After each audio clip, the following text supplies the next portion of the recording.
10 minutos después del terremoto, sobre las casas derruidas y los sobrevivientes, cayó un colosal aluvión del Nevado Huascarán. Miles de toneladas de hielo, barro, cubrieron la ciudad, cuya población está calculada a 21.000 habitantes. Pocos lograron escapar y permanecer en los cerros de los alrededores. Huascarán traicionero, has luchado tú, mi pueblo, a un pueblo chiquitito, a un pueblo y bonito. Ya no llores, yunga y tierra, ya no llores, ya no llores. Tus jóvenes y tus glorias, todo está en el cielo. El 31 de mayo desapareció mi tierra, falleció mi madre y padre. Es que esta no fue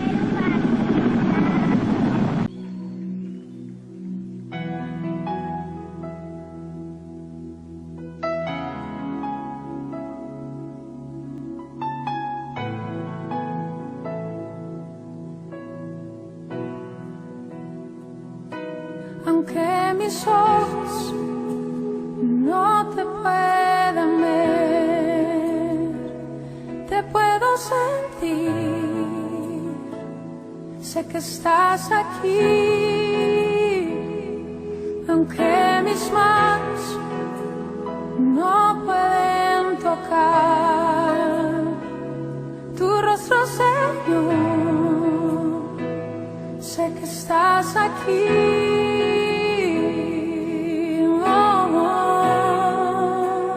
Mi corazón puede sentir tu presencia, tú estás aquí, tú estás aquí, puedo sentir tu majestad, tú estás aquí.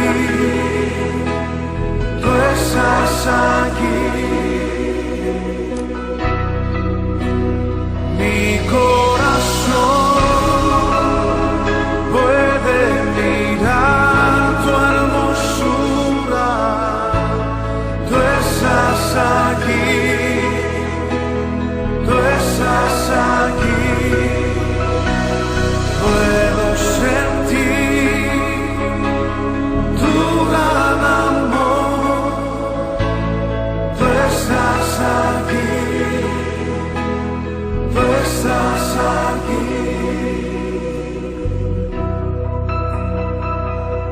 Aunque mis ojos no te pueden ver, te puedo sentir, sé que estás aquí, aunque mis manos no pueden tocar tu rostro, Señor, sé que estás aquí.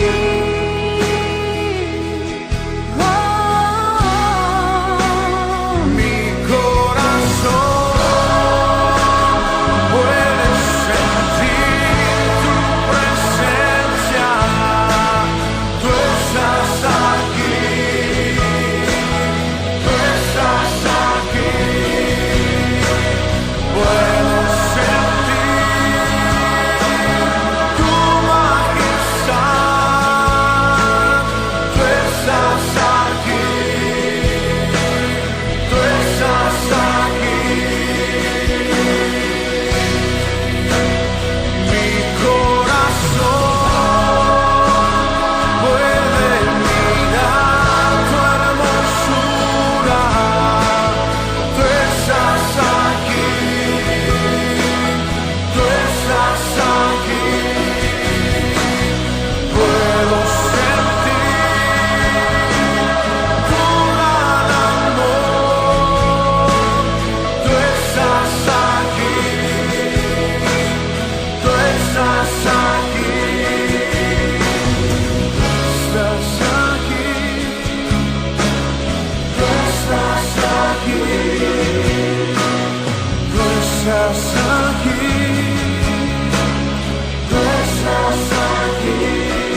y en tu presencia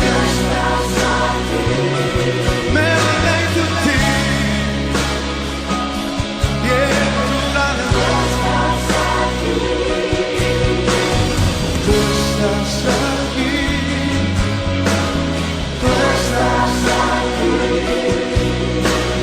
tú estás aquí, tú estás aquí.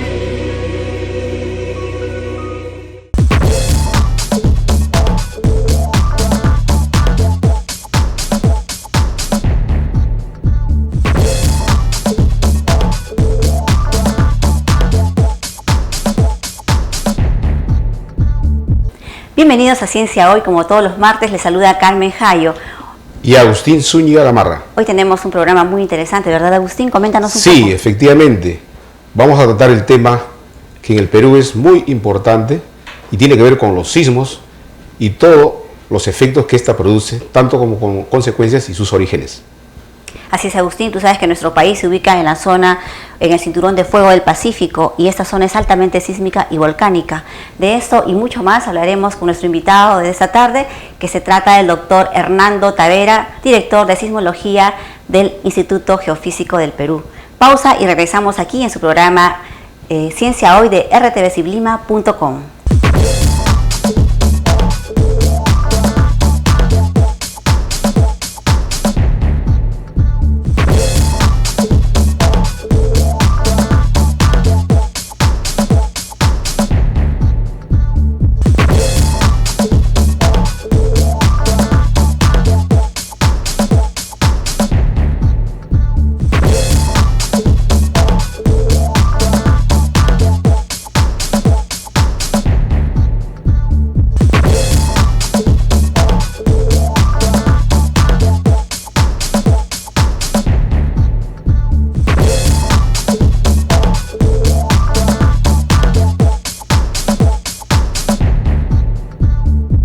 Bien, nos encontramos con la grata presencia del doctor Hernando Tavera, director de Sismología del Instituto Geofísico del Perú. Doctor, es un placer tenerlo en el programa. Buenas tardes y bienvenido. Gracias por la invitación. El doctor Tavera es doctor en Ciencias Físicas, graduado en la Universidad Complutense de Madrid, magíster en Geofísica de la Facultad de Ciencias Físicas de la Universidad Complutense de Madrid. También hizo un magíster en Geofísica Interna en el Instituto de Globe de París, en la Universidad de Francia.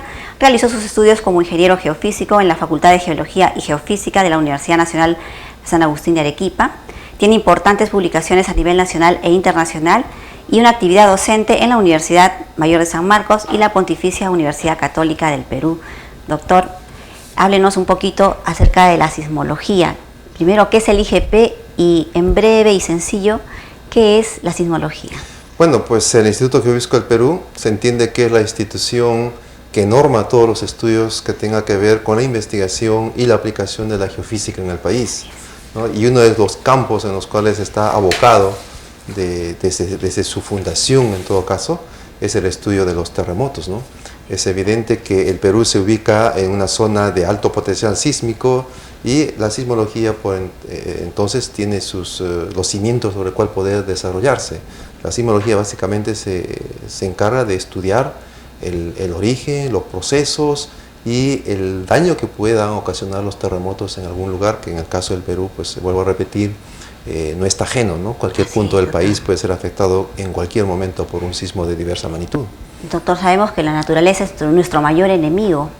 Nos ha causado muchos daños en muertes, en salud e infraestructura.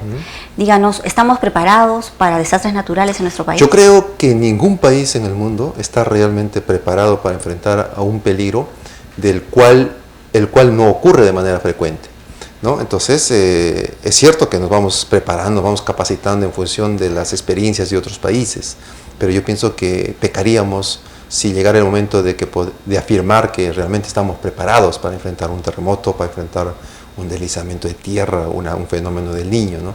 Creemos que lo estamos y vale tener un poco esa confianza, pero realmente yo creo que ignoramos la fuerza con la cual este peligro pueda ocurrir, ¿no? Entonces, sería fantástico que terremotos ocurran cada año para que nosotros pues tengamos la capacidad de prepararnos siempre, ¿no?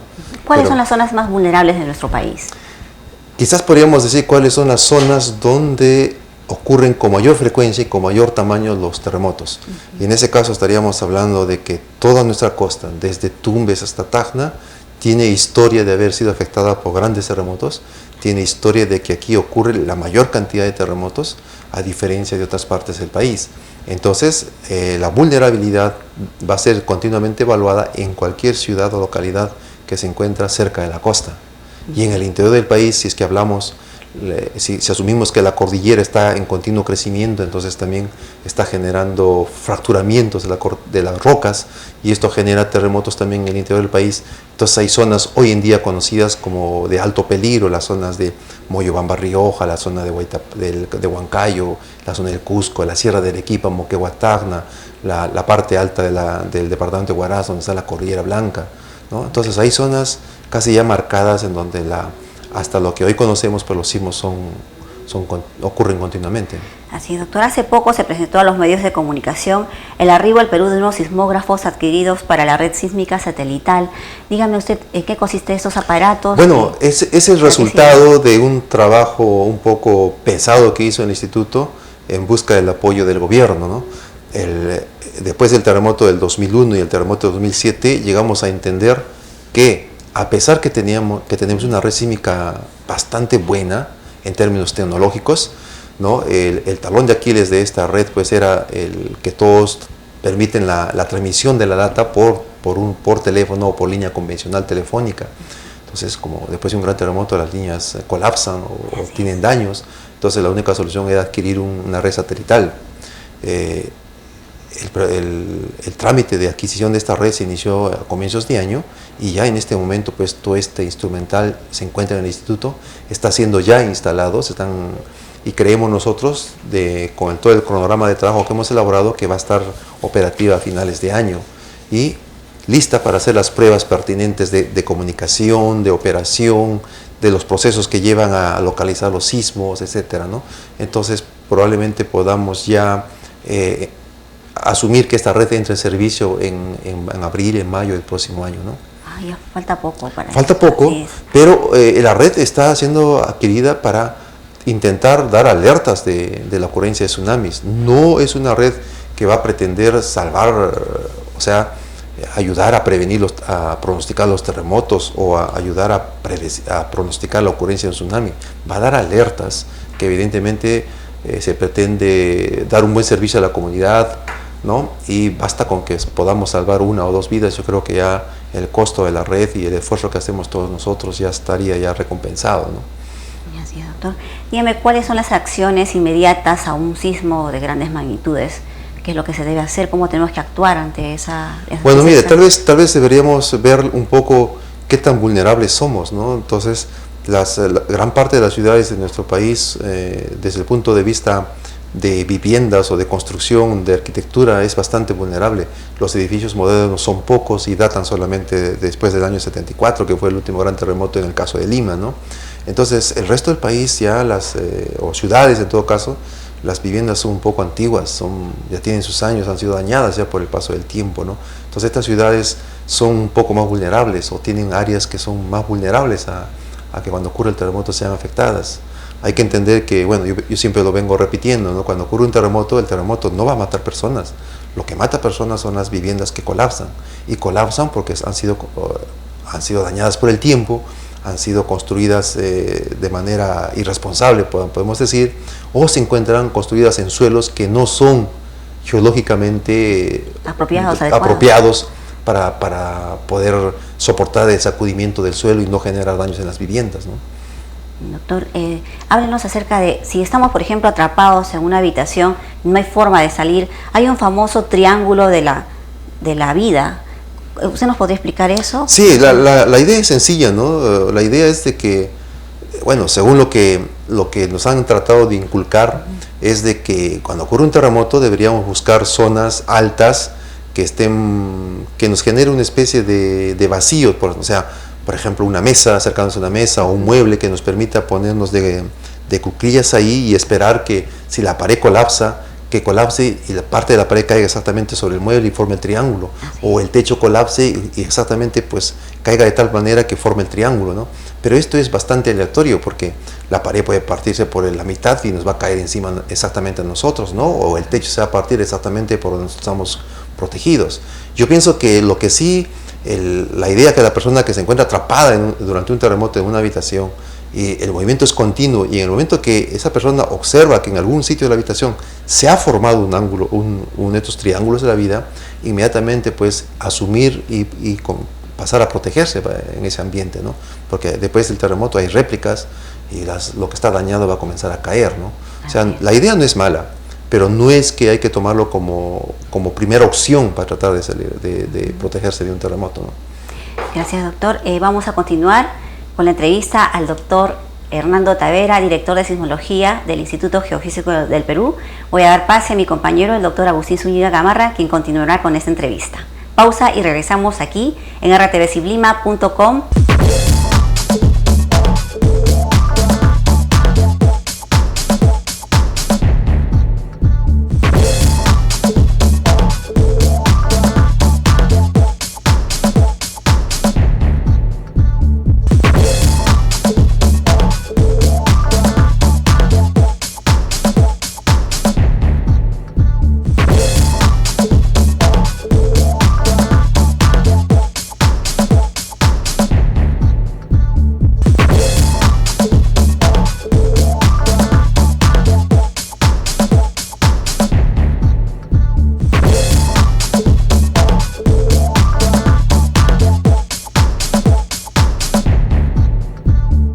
Nuevamente continuamos con la entrevista al doctor Hernando Tavera del Instituto Geofísico del Perú.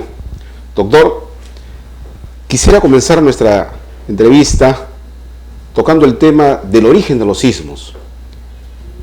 ¿Qué teorías existen al respecto para explicarnos el origen de los sismos? Bueno, la información más real que nos permite explicar la ocurrencia de los sismos es la aceptación de la teoría de la tectónica de placas.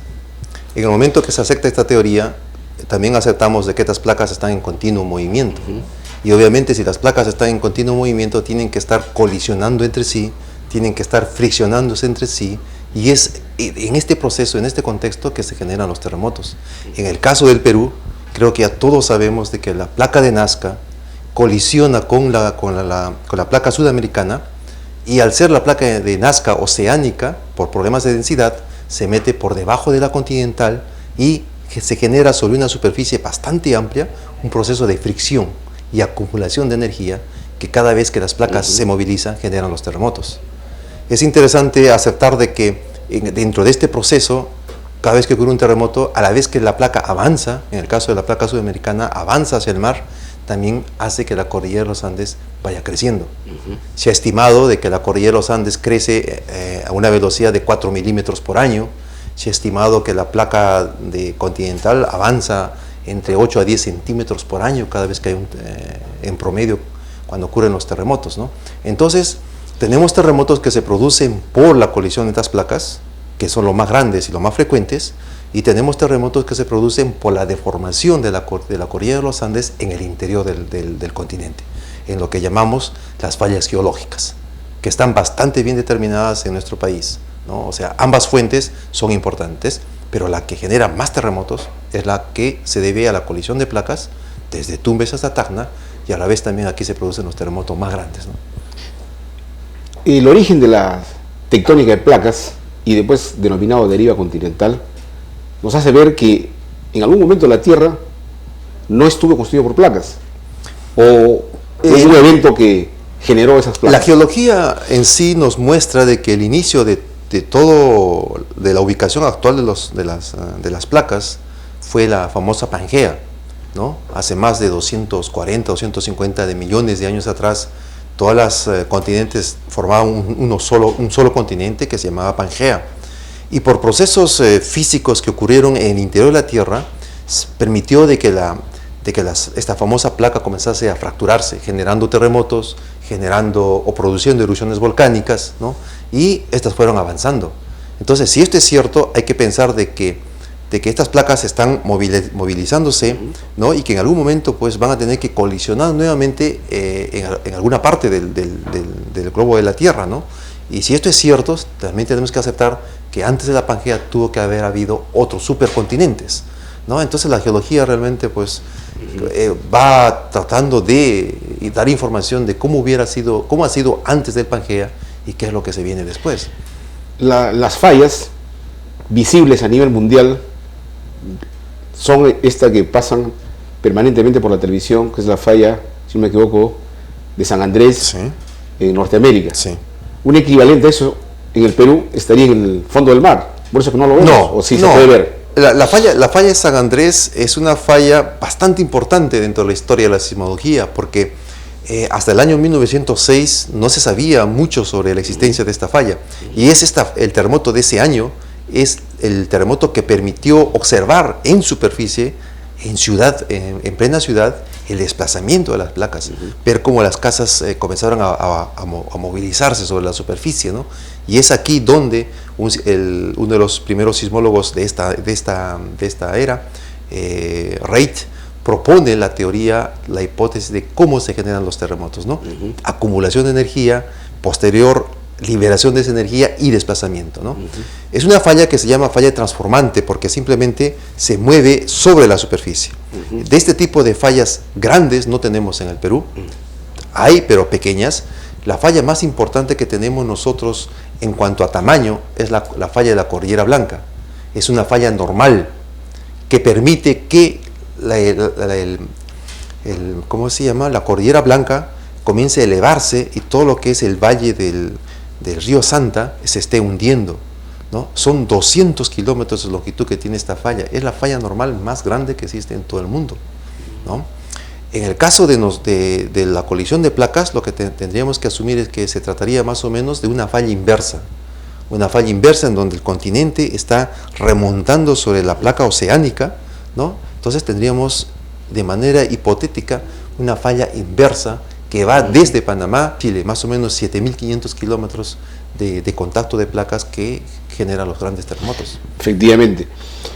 Ahora, cuando hablamos de esa movilización de placas, ¿tiene algo que ver con una posibilidad de predicción o es totalmente imposible? Por ejemplo, si hay emanaciones desde el interior de la corteza, por esas fallas no podría de alguna manera llevarse alguna emisión de algún gas que pueda ser detectable, ¿o es? No, es un poco complicado. Solamente en aquellas zonas donde existe el gas atrapado, ¿no? Y cercanamente tenemos una falla, es obvio que la falla es una fisura que al movilizarse podría dar opción a que salga un tipo de gas de zonas profundas.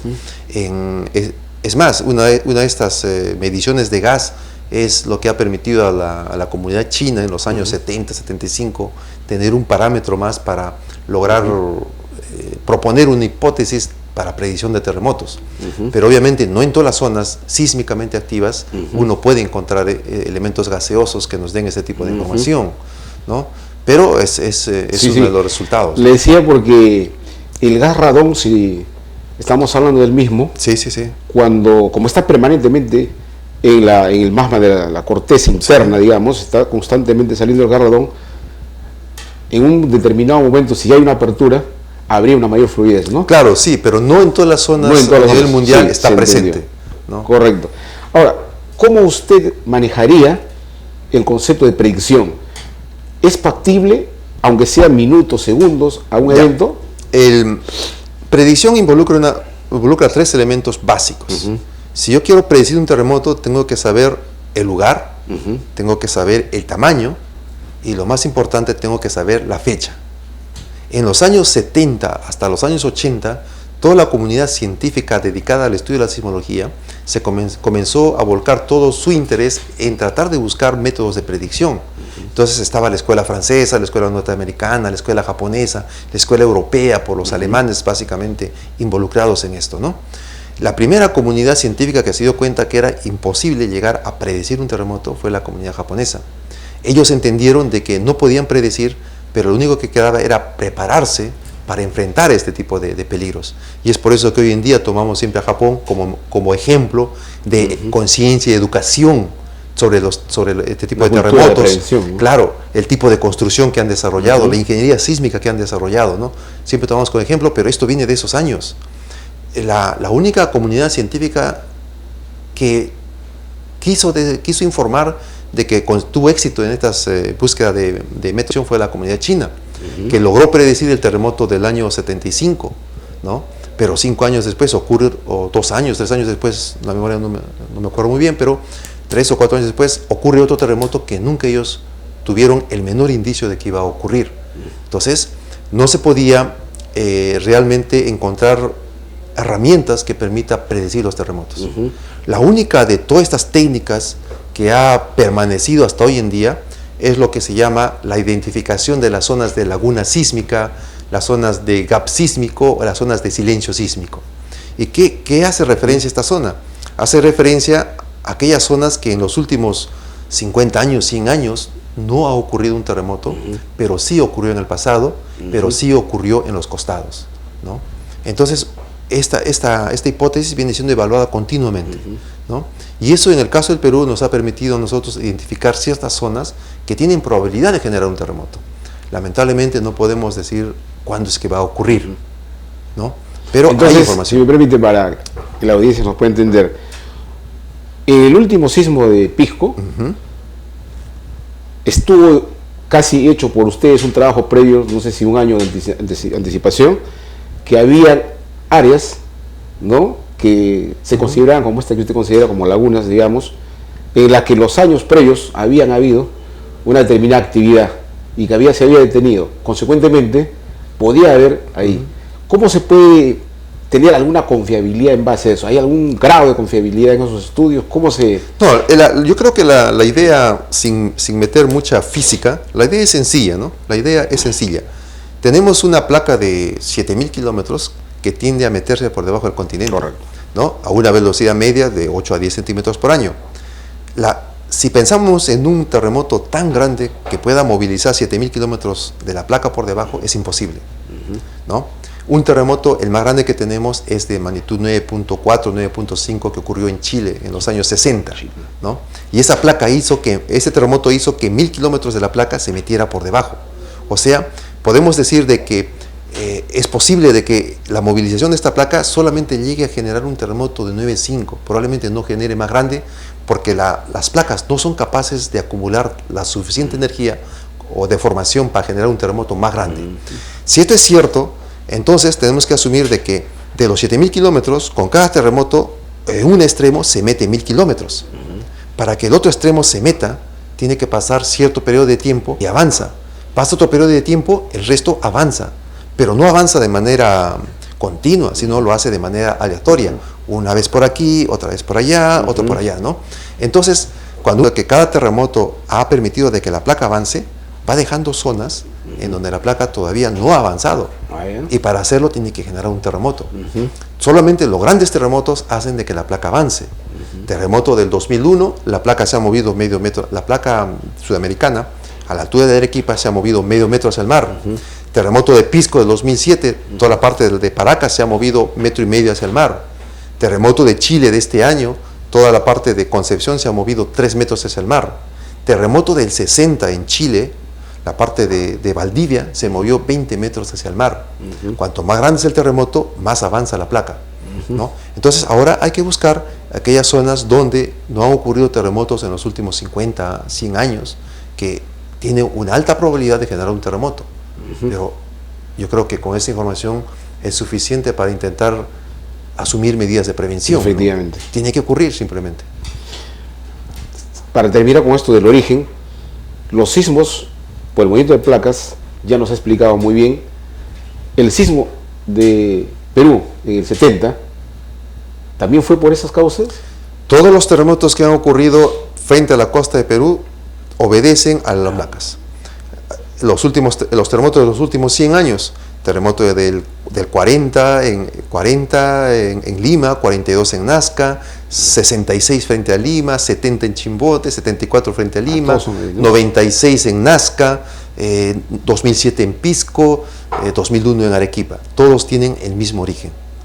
Y lo que es curioso es de que el terremoto del 70 fue más pequeño que el terremoto de Pisco. Pero sin embargo el terremoto del 70 sacudió la cordillera blanca, ¿no? E hizo que cayera este bloque de hielo, Claro. y un terremoto pequeño generó uno de los desastres más grandes a los cuales el Perú ha tenido que soportar. Eso lo vamos a tocar cuando veamos las consecuencias.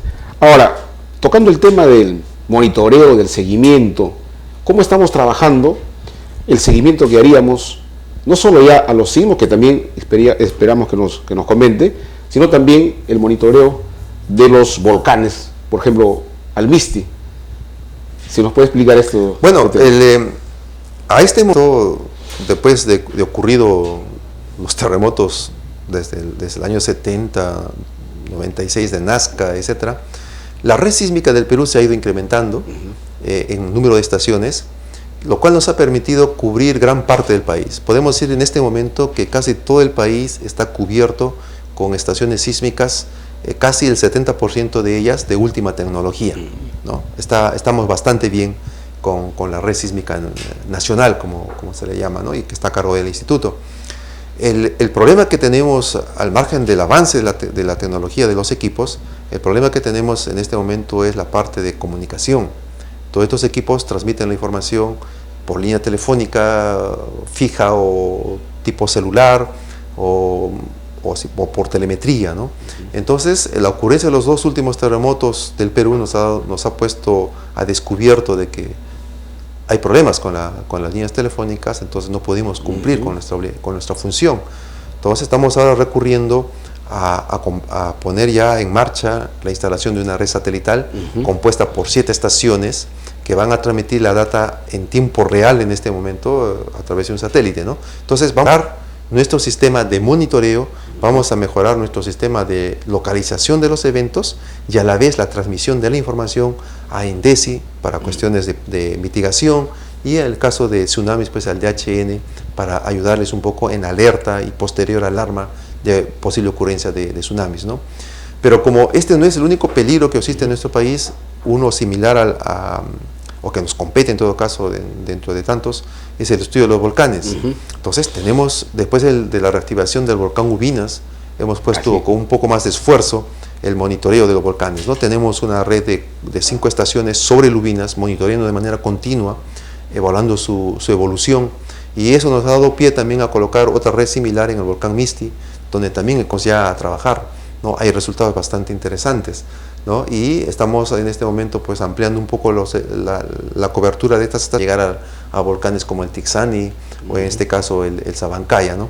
Hay un interés bastante grande como grupos de investigación de la institución en cooperación con organismos extranjeros de tratar de conocer internamente cómo es que está formado el volcán, cómo es que está la lava del volcán en su interior, cuál es la física del movimiento de estas lavas, ¿no? Toda esta información nos va a permitir, bueno, conocer más a nuestros volcanes. Pero los volcanes, a diferencia de los terremotos, ¿no? Sí podemos evolucionar un volcán, porque cuando un volcán va a evolucionar, significa que la lava se está ascendiendo y el cráter del volcán lo va a comenzar a inflar como un globo. Entonces es momento de decir, bueno, va a reventar y ya, ¿no? Lo que no pasa con los terremotos que ocurren. Claro, al menos te puede advertir con un día de anticipación. Sí, eso es diferente. Es factible, ¿no? Lo que no pasa con los terremotos, ¿no? En cuanto a la instrumentación misma de los monitoreos, ¿es demasiado la tecnología? ¿Es factible que en el país se pueda construir? ¿Cuál diferencia nos separa de...? Bueno, con mucho agrado yo puedo decir de que en este momento hemos alcanzado un nivel de desarrollo tecnológico o técnico que hemos logrado ya construir registradores. La parte electrónica que recibe la información y almacena, la registra, la modula. Entonces hemos construido ya registradores, que muchos de ellos están operando en el campo ya. Lo que aún no hemos podido echarle mano, puede decirle así, es al sensor. Al sensor, que ya es una electrónica un poquito más fina, por tratar de ponerle un adjetivo, ¿no?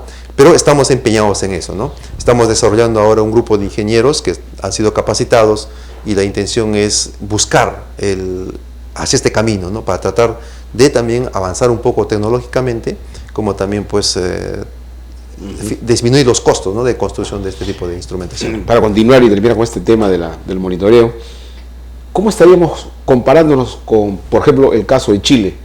Si hubiera ocurrido en el Perú, hubiéramos tenido tiempo para poder advertir del tsunami? ¿Cómo estamos monitoreando ese aspecto? Bueno, mire, antes del terremoto de Chile, nosotros con la Dirección de Hidrografía de la Marina de Guerra del Perú siempre hemos estado haciendo simulacros, reuniones. Ahora mismo continuamos haciéndolo, ¿no? Y tratando de un poco de evitar de pasar lo que ha ocurrido en Chile, ¿no? Que es un problema de comunicación básicamente, ¿no? Pero obviamente nosotros creemos que estamos ejercitándonos bien, que hay una buena comunicación, una buena fluidez de la información, ¿no? Pero obviamente una cosa es hacer el simulacro y otra cosa es actuar en el momento que ocurre el peligro, ¿no? Esperamos de que cuando esto ocurra, pues podamos con toda la responsabilidad nuestra comportarnos de la misma manera, ¿no? Para el bien de la sociedad. Correcto. Hablando del tema de las consecuencias, nosotros cuando nos referimos a las consecuencias, el público siempre se relaciona con la escala del sismo. Y si nos ubican por un lado la escala de Richter, la escala de Mercalli, ¿cómo se mide realmente un sismo? Bueno, quizás podríamos decir, no exactamente, pero podemos decir que el terremoto lo podemos medir, o al sismo lo podemos medir de dos formas, ¿no? Uno es por la cantidad de energía que libera en sí el terremoto, y otra cosa sería el daño que produce en la superficie, ¿no?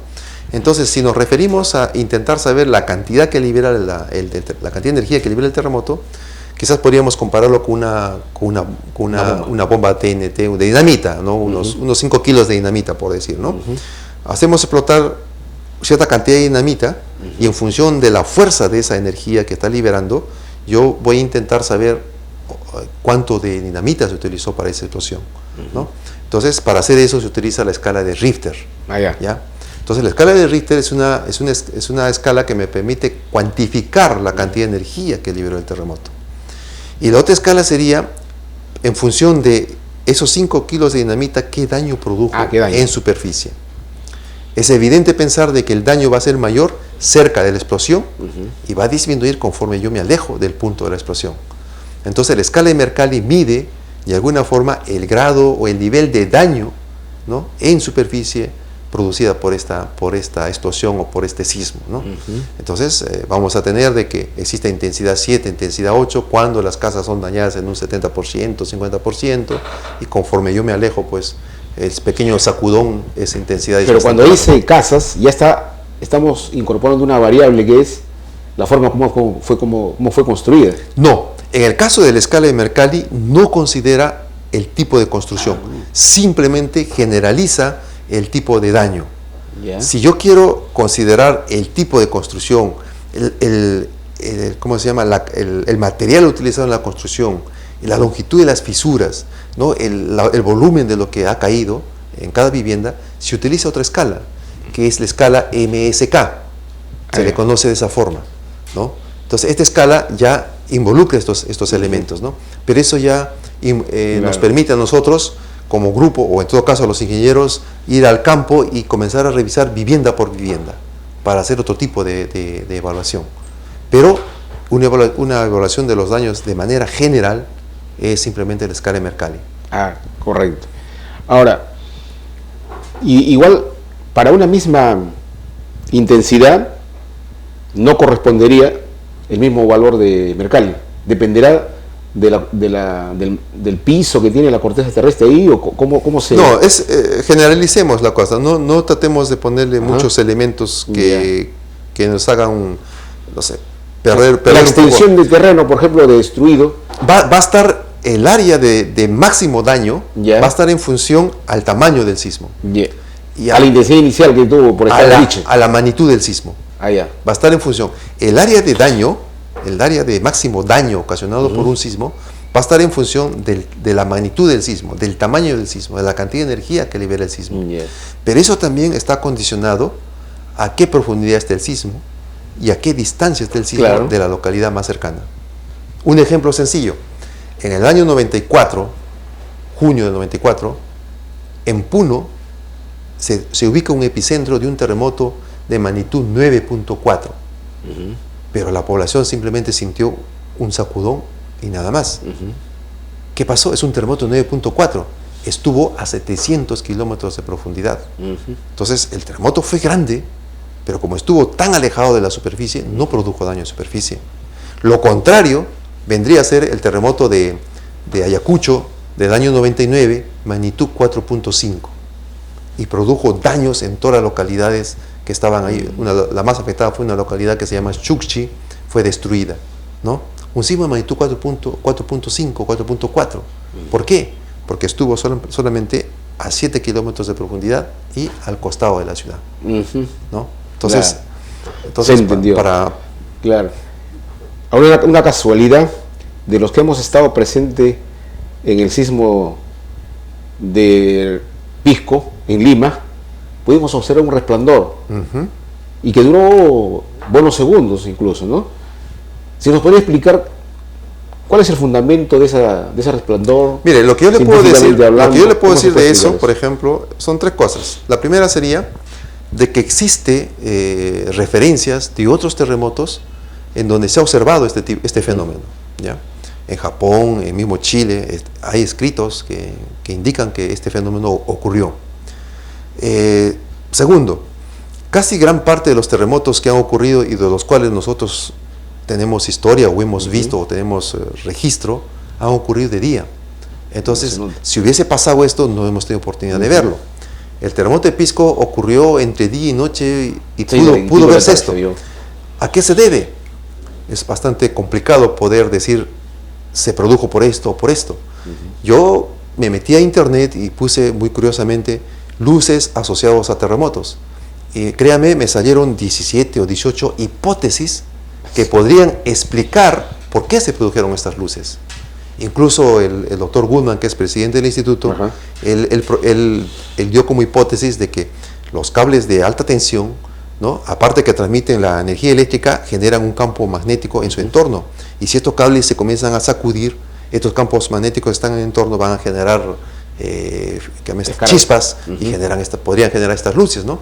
Pero la idea es ahora, ¿cuál de todas estas hipótesis realmente podríamos utilizarla para sustentar la ocurrencia o la presencia de estas luces? No podríamos hacerlo porque no hemos sido capaces de registrar información directa de estas luces con las cuales podríamos, pues, buscar una explicación, ¿no? Entonces, quizás cuando ocurra el siguiente terremoto podamos encontrar más luz, ¿no?, para poder entender esto, ¿no? Muy bien, para continuar hacemos una pausa en el programa.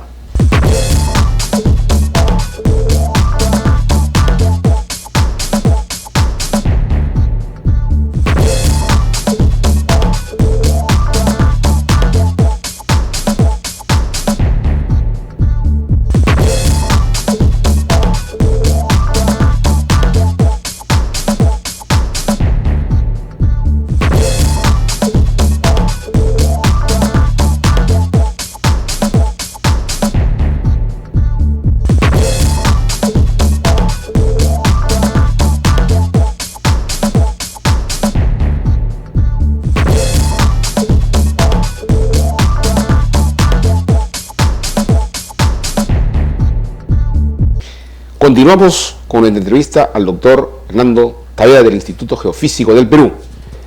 Doctor, si nos podría ahora informarnos de cómo los jóvenes estudiantes terminados la secundaria o incluso que estén ejerciendo alguna carrera de ciencias o ingeniería podrían seguir la carrera de geofísica. ¿A dónde podemos estudiar? ¿Cuál sería el recorrido que usted sugiere por un joven que tiene muchas inquietudes para estudiar esta carrera? Bueno, si hablamos de formación universitaria, la única escuela que forma geofísicos como tal dentro de ese nominativo es la Facultad de Geología y Geofísica de la Universidad Nacional San Agustín de Arequipa, ¿no? Es la única universidad que está formando geofísicos. Pero tal vez el asunto sería que forma geofísicos, pero geofísicos para geofísica aplicada, para geofísicos que hacen exploración, no para geofísica teórica, que es la que llevaría a los estudiantes a hacer investigación netamente, ¿no? Entonces, los pocos geofísicos que hemos salido de Arequipa, porque bueno, yo soy geofísico de allá, que nos hemos involucrado en la investigación, pues somos pocos, ¿no? Yo creo que no pasamos de 5 o probablemente 4 nada más, ¿no? Que hemos tenido que hacer una formación adicional porque para hacer investigación obviamente pues hay que meterse un poco más con la parte de física, matemática y estas cosas, ¿no? Entonces hemos requerido tener formación en el extranjero. Entonces hemos tenido especializaciones en el extranjero que nos ha permitido pues poder involucrarnos en la investigación, ¿no? Pero me parece que en la Universidad San Marcos, en la Facultad de Física, existe un posgrado de geofísica, o existe un posgrado en el colegio, en la Facultad de Física, que considera la especialidad de geofísica, por ejemplo, ¿no? El profesor Lagos está trabajando ahí. El profesor Lagos enseña ahí, doctor Ocola también está, me parece, dentro creo que es coordinador y es también profesor ahí, ¿no? Pero no hay mucha de estos alumnos que se involucran por la parte de física de la Tierra, ¿no? O sea, llámese terremotos, volcanes, o clima, astronomía. Bueno, astronomía está un poco más arriba, ¿no? Pero geodinámica, cosas de ese estilo, ¿no? Pero el instituto, obviamente, como institución de investigación y de formación, tiene las puertas abiertas para aquellos alumnos o aquellos estudiantes que tengan esa afinidad, ¿no? De querer involucrarse en este campo de la investigación. ¿Y qué temas o proyectos de investigación desarrolla el Instituto Geofísico del Perú? Bueno, eso va a depender de cada campo de investigación que existe, ¿no? Si queremos explicar un poco del campo de la sismología, que es el que yo soy responsable en el instituto, estamos muy abocados en tratar de entender la parte de la ingeniería sísmica, la parte de la sismotectónica del país, ¿no? Identificar las zonas potencialmente sísmicas, configurar las fallas geológicas desde el punto de vista sísmico, no geológico, sísmico, definir mejor el nivel de frecuencia de los sismos en cada una de estas, lo que nosotros llamamos fuentes sismogénicas, ¿no? Estamos involucrados un poco en ver la parte de la sismología asociada a volcanes, ¿no? La parte de predicción de terremotos. Hay muchas metodologías estadísticas que ayudan un poco a entender con cierta margen de probabilidad o con una probabilidad determinada si puede ocurrir o no puede ocurrir un terremoto. Entonces estamos involucrados un poco en todo eso, ¿no? Y quizás el esfuerzo que estamos haciendo ahora, que contamos con una densa red sísmica, es tratar de generar una base de datos, un catálogo sísmico que sea realmente representativo de la actividad sísmica del país, que sea de utilidad para poder generar estudios complementarios a la sismología, ¿no? Generar un mapa de peligro sísmico, por ejemplo, que ayude a los ingenieros en la toma de decisiones a nivel de construcciones, ¿no? O en todo caso a las áreas de gestión de riesgo del gobierno central, por ejemplo, ¿no? Con lo cual ellos puedan dar luz verde a cierto tipo de inversiones, ¿no? Entonces estamos un poco abocados a todo eso, ¿no? Y en cuanto a la descentralización del Instituto Geofísico, ¿todo está concentrado en Lima o tienen sedes a nivel de Perú? Hay sedes. Tenemos una sede en Huancayo, que en realidad es donde creció, donde nació el instituto. Tenemos el grupo de vulcanología, no tiene por qué estar aquí en Lima, los volcanes están en el sur del Perú. Entonces en Arequipa tenemos una oficina que se encarga de la investigación de todo lo que representa los volcanes de esta zona. Todas las estaciones sísmicas que están en el país están llegando en este momento de manera continua, fluida aquí al instituto, porque el grupo que se dedica a monitorear la actividad sísmica está aquí, la gente que hace investigación en sismología estamos aquí, pero tomando las cuestiones de previsión, estamos haciendo ya un espejo de todo este grupo en la ciudad de Huancayo, ¿no? Porque si el terremoto ocurre en Lima en algún momento, pues tenemos un grupo adicional en Huancayo que también estaría tomando la batuta si es que llega a pasar algo por aquí, ¿no? Entonces sí estamos descentralizados. Existe el grupo del observatorio de Ancón, que está en la parte de Ancón, metido en la parte de astronomía y todo esto. El otro grupo de alta atmósfera que están en el observatorio de Jicamarca, también trabajando. Hay una oficina descentralizada en Chiclayo que se encarga de ver toda la sismicidad de la parte norte del país. O sea, estamos, yo creo, bastante bien distribuidos para cumplir nuestra función, ¿no? Y en el ámbito del trabajo, digamos, de los investigadores, uno podría decir, ¿cómo se mide la calidad o la producción del Instituto Geofísico del Perú? Bueno, ahí quizás tendría un poco que ya decir nuestras deficiencias, ¿no? Estamos, no a nivel de producción, la gente que estamos en este momento trabajando como investigadores, estamos produciendo en nuestros mismos campos, ¿no? Entonces, si la gente quiere saber qué es lo que hacemos, ingresa a la página web del instituto y casi todos nosotros nos hemos preocupado en poner todo nuestro trabajo en red libre para que sea asequible, ¿no? Yo creo que en este mundo de hoy día de de la comunicación tan abierta, ya no podemos estar escondiendo los trabajos, y ahí están a disponibilidad. Pero la parte negativa, yo me refería al hecho de que no tenemos el suficiente número de investigadores que se puedan involucrar en la investigación. Si queremos hablar de terremotos nada más, en Chile, que ha ocurrido este terremoto grande, no ha habido mucho daño. Chile cuenta en este momento con 7 u 8 investigadores en sismología. Nueva Zelanda, con un terremoto 7.2, no ha habido ningún tipo de daño. Ellos tienen cerca de 15 investigadores en sismología. Haití, con todo el daño que ha habido, no tiene ningún investigador en sismología. Es una correlación, entonces, la capacidad que tienes para pensar en función de la masa crítica que puede ayudar a avanzar en el conocimiento de la sismología, aportar en el conocimiento para la construcción sismoresistente. En el caso del Perú, bueno, en este momento somos 2 o 3 sismólogos, ¿no? Pero falta más gente, ¿no? En la parte de ingeniería sísmica falta más gente. O sea, y no es que no estemos formando, estamos formando gente. El problema es que no podemos repatriarlos, porque evidentemente no podemos competir con los niveles económicos que son asequibles en otros países, o incluso en nuestro mismo país, muchos de nuestros investigadores jóvenes se han ido a otras instituciones a desarrollar su trabajo simplemente porque tienen mejores ayudas económicas, ¿no? Entonces,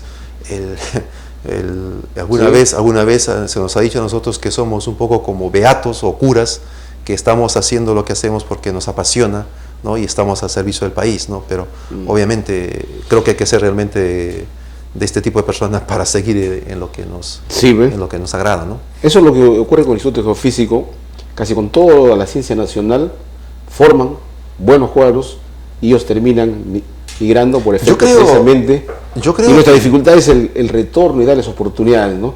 En este aspecto yo quisiera decirle cómo está de repente el Instituto Geofísico, sí lo tiene, una correlación entre más publicaciones, más méritos, entonces mejor nivel remunerativo. ¿Hay una correlación? ¿Hay algún plan de carrera en ese respecto? No lo existe. No lo existe como existe en otras universidades, ¿no? Yo creo que, bueno, el doctor Guma ha ganado premios muy importantes internacionalmente. Muy cercano está el doctor Jorge Chao, también ha tenido premios reconocidos por su investigación. Y el resto, bueno, pues con un poco más de tiempo quizás también logremos esto, pero tenemos un aporte científico bastante bueno. Y en los últimos 3 años hemos cambiado un poquito esta ruta y tratamos de que nuestras investigaciones lleguen en un lenguaje sencillo a las autoridades, a los gobiernos regionales, a la alcaldía. O sea, estamos en ese camino. O sea, estamos haciendo ciencia realmente en este momento para aportar un poco a la sociedad como un beneficio directo, ¿no? Lo que sí me preocupa a mí como persona ya un poco es escuchar a las autoridades competentes decir de que el Perú es un país que va a alcanzar su desarrollo de la mano de la ciencia y la tecnología, pero sin embargo nuestra ciencia está muy abandonada. En el caso de los peligros naturales que generan desastres, ¿no? Son pocos los investigadores que estamos aquí, ¿no? Y los pocos que quedamos algunas veces son tentados por los grandes institutos de investigación a irse por las cuestiones económicas, ¿no? Entonces no hay una retroalimentación. Nuestros jóvenes, como repito, se forman y ya no regresan al Perú porque tienen mejores oportunidades, ¿no? Entonces no hay una política real de apoyo a la investigación. Yo creo que, bueno, como todo país probablemente, o como toda autoridad, siempre invierte en lo que le da ganancias al día siguiente, ¿no? Y poco invierte en aquello que le va a dar ganancias en 50, 100 años, que es la investigación. Pero también el conocimiento es lo que al país le puede dar cierto nivel de potencia, de reconocimiento internacional, tener un conocimiento de nuestro medio, de tener un aporte científico, ¿no? Es bastante importante, ¿no? Creo que estamos por finalizarles la entrevista tan interesante y yo quisiera que, a ver si nos saca de la duda esta que tengo respecto al cambio climático. Lamentablemente lo he postergado al último. El cambio climático, muchos consideran que la causa es antropogénica, es decir, el hombre ha generado las causas por efecto de la emisión de los gases. Sin embargo, hay otros que también dicen que es más bien efectos, si no geológicos, por la propia constitución de la Tierra y su constitución con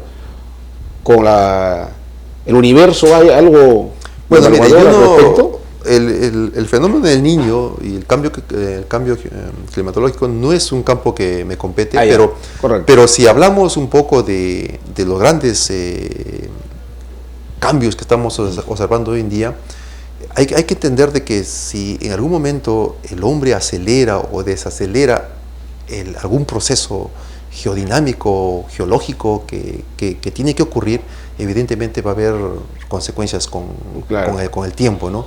No en vano pues tenemos la cordillera creciendo, no en vano el continente está andando, ¿no? O sea, es algo así como, por ejemplo, en Tambo de Mora, que es una localidad que con el terremoto del 2007 las casas se hundieron. Un señor una vez me preguntó, dígame por qué el agua hoy en día en Tambo de Mora está prácticamente al ras del suelo, si hace 40 años no había eso. Entonces, pues mi pregunta fue sencilla. Oiga, le digo, por favor, hace 40 años, ¿cuántas casas habían en Tambo de Mora? Bueno, mi padre me decía que eran como 10. ¿Y ahora cuántos son? Me dijo, pues ahora son miles. Entonces, Tambo de Mora es como una esponja de agua, que hace 40 años habían 10 casas, pues el agua estaba abajo. Claro. Si hoy en día le he puesto 1000 casas, el agua tiene que salir. Claro. Entonces, de alguna forma, el que haya un desastre, yo pienso que es gran parte el hombre tiene que ver, ¿no? Entonces, quizás si eso lo hacemos un poco más grande a escala, pues quizás haya un poco de cierto, ¿no? De que el hombre genera su propio futuro. Agradecemos la entrevista que nos ha permitido conocer mucho sobre sismología y las actividades que realiza el Instituto Geofísico del Perú. Hacemos una pausa para continuar con el programa.